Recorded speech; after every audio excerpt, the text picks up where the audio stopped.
and welcome to Therabytes, where we bring you bite-sized episodes, each one a piece of the puzzle that helps to explain the therapy world, the research behind it all, and how it relates to families. Hello, my name is Dr. Dana Poole. I'm a physiotherapist and the clinical lead at the Healthy Strides Foundation. It is my privilege to be hosting this podcast, one that is directed for parents of children with neurodisabilities. We hope to be able to answer some of your questions through this format. But to navigate our way through these big questions, we have the one and only, the lovely Naresha co-hosting this podcast. Welcome, Naresha. Hi, Dana. How are you this morning? I am very well, thank you very much. And how are you? I'm a bit tired. I've been up since 2 o'clock this morning. Bloody hard, man. Wide awake. That's quite impressive. Now, what new tidbit have you got today? Well, that was actually really interesting. I didn't know you say be tired because really interestingly, my did you know that has got to do with sleep. Oh my goodness, really? It does. That's why you said it, my eyes popped. So this paper was published in Sleep Science just last month. So this study... So recently too. Hello. So funny. So they started using machine learning techniques to explore the relationship between walking patterns and sleep quality. No way. Yeah. So the findings actually suggest that for people who have lower sleep quality, they actually exhibit less variation in their pelvic tilt, which for me is really interesting as a physio because I'm always looking at how people walk. Yep. So now that I know this, I'll look at them and go, you don't exhibit good sleep. Oh, no. So this is very much related to pelvic tilt angles. Oh. And so poor sleepers tend to have decreased pelvic tilt angle changes, particularly during the initial step of walking and when they start to walk after turning. Oh. And they also found people who have poorer sleep have a more difficulty matching a constant walking speed. So they just don't keep up, you know. Really? So this was a study done on 123 adults between the ages of 18 to 36. So outside that, we do not know, of course. But I thought this was a really interesting one. So if we look at someone, if you're walking behind them and they don't have much pelvic tilt angle changes, especially when they first take their step, they probably don't got good sleep. And I don't know if working on walking means they can improve their sleep, but it's definitely related. How interesting is that? Well, that is interesting. Walking, not that, I would want to have a look at the way people walk, but in your profession you might.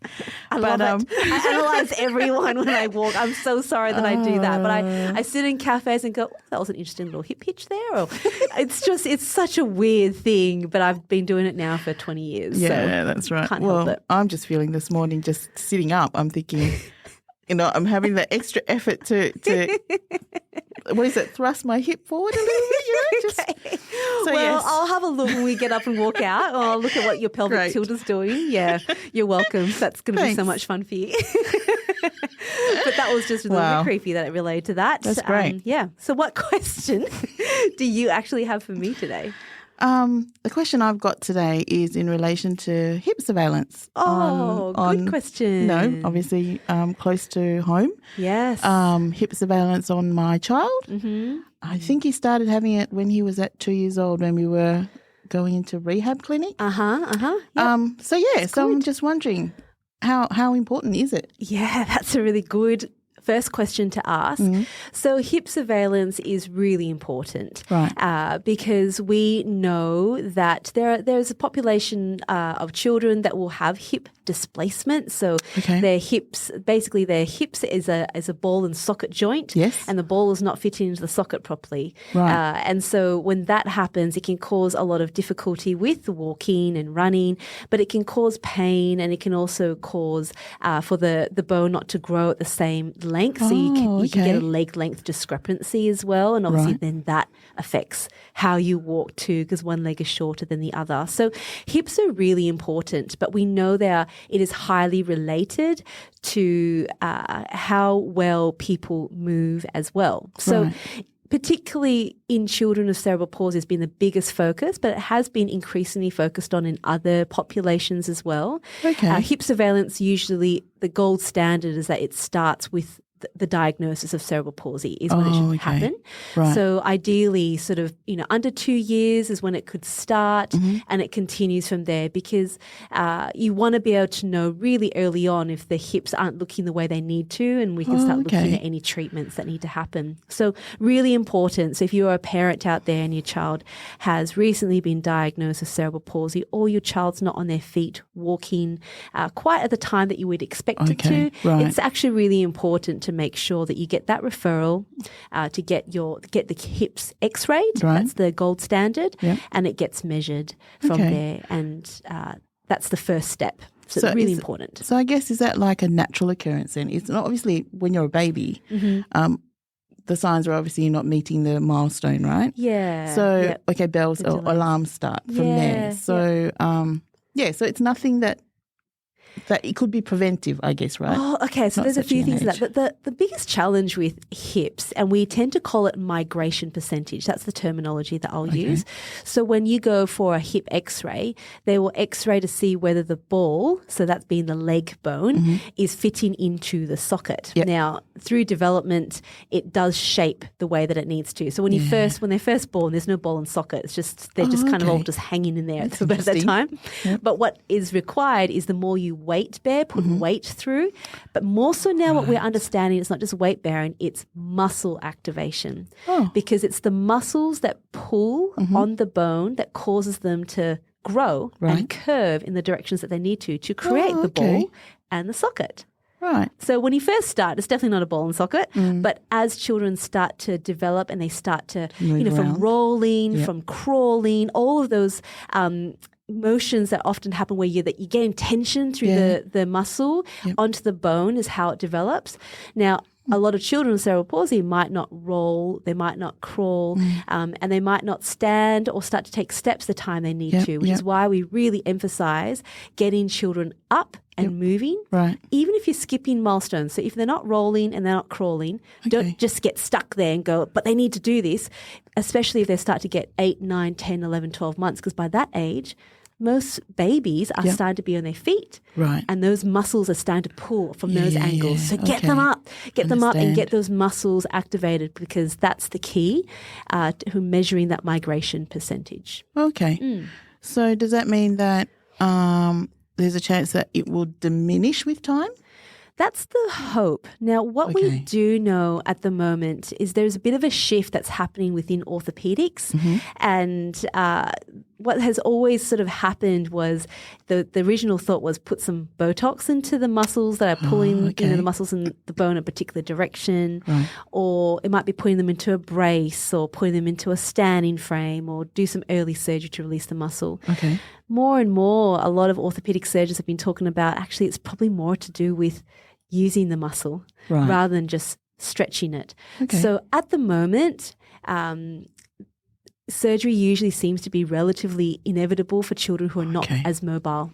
There is a direct relationship between GMFCS level and the need for surgery. That was my next question. So it's actually well documented. So the children who tend to sit or lie down more or need more physical assistance and equipment, so GMFCS level 3, 4 and 5, they have the highest risk of a higher migration percentage. And by that I mean a percentage above 30%. So 30% of that ball is sitting outside the socket. The minute you get above that 30%, you start to get referred to orthopedics. When it becomes 40%, then the orthopedic surgeons really go, oh, maybe we need to do something. They think about it. So at the moment, you can't just prevent having hip surgery. And I think that's a really important point to make, because I think sometimes I hear it in the voices of parents that go, but I've done all this work. Do you mean it was all for nothing?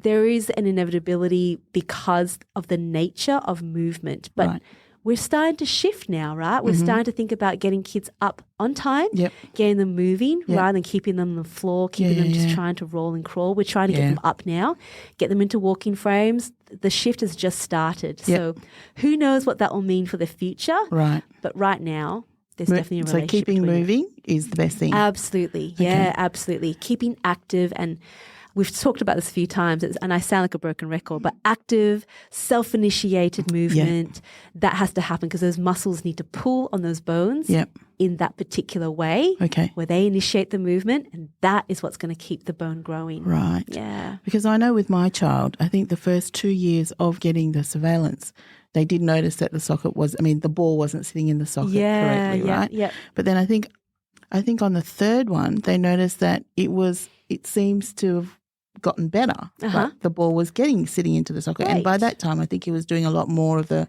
moving around, obviously not with the 3 mobility equipment that he's on. Yep.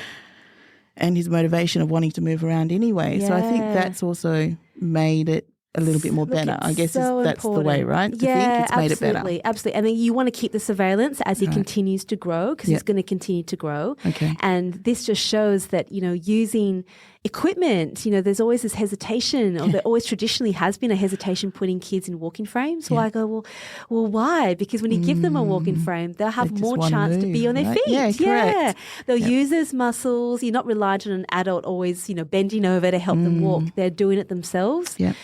Because we know that children GMS level 1 and 2, they very rarely need to have hip surgery, right? Yeah, So they also have cerebral palsy, but they're moving, they're on their feet.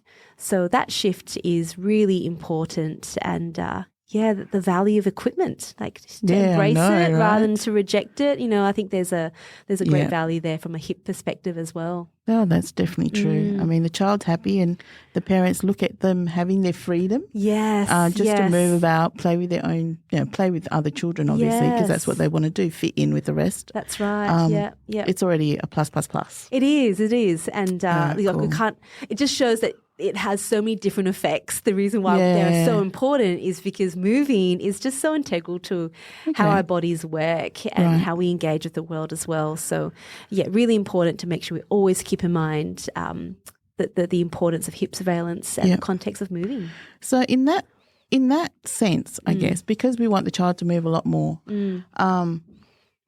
so my child started, I guess, moving from 2 onwards. Do you guys actually think about moving them a lot more earlier than that? Yes, absolutely. Okay. Yeah. So there's more and more literature that's been published now about trying to get kids up at the same time every other child is usually getting up on their feet. Okay, that's And when good. you think about that, it's about the 7 or 8 months. They're not walking yet, but they're on their feet and they're starting to explore. And, it's those movements of pulling on the hips and gravity that's really important. Yeah. And so we talk about it a lot from going, well, at 8 months, if they're starting to get up, we should get our kids up too. So they see the world in that way. They do, their brains develop from a social and cognitive level. Correct. But now we're also thinking about from a hips perspective, getting them up. And so if they can't take independent steps, that's okay. Let's give them a walker. Let's give them that independence. Yeah, that's right. So let's not let there be a gap. For too long we've been waiting. Even 2 years back then was kind of like a huge shift, because we weren't getting kids on their feet till much later. Right, okay. So I think this is an area that we are excited about. We want to watch it. Watch this space, because we are changing how we're doing things, because we're getting kids up far earlier. Oh, that sounds good. Okay, now another question that I wanted to raise. Okay, so the child goes along, he's progressing really well. Yep.